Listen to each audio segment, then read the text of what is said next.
Welkom by vandag se lesing oor distribusiebestuur en kleinhandel. Ons sal die voor- en nadele van franchise vir beide franchisenemers en franchisegewers bespreek.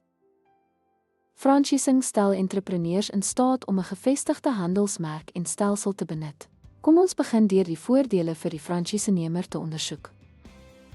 Franchisenemers trek voordeel uit verminderde risiko as gevolg van handelsmerkerkenning en gevestigde besigheidsmodelle.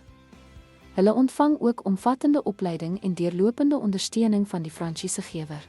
Nog 'n voordeel vir franchisenemers is handelsmerkerkenning, wat bemarkingspogings verminder en lei tot vinniger kliënteverkryging. Hulle trek ook voordeel uit die franchisegewer se grootmaat aankoopkrag en winspotensiaal. Gevestigde franchises het dikwels bewese inkomstemodelle wat die franchisenemer se kanse op winsgewendheid verhoog. Franchisenemers staar egter nadele in die gesig, soos beperkte beheer oor bedrywighede, deurlopende koste, beperkte gebied, potensiële konflikte en gebrek aan finansiële privaatheid.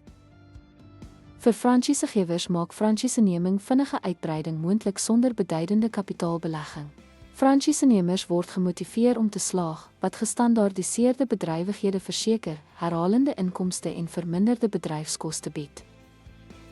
Ten spyte van hierdie voordele kan franchisegewers ervaar verlies van beheer, uitdagings in die keuse van franchisenemers, afhanklikheid van franchisenemerprestasie en potensiële regskwessies.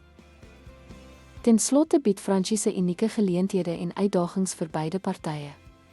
Begrip van hierdie faktore help om ingeligte sakebesluite te neem. Dankie vir jou aandag.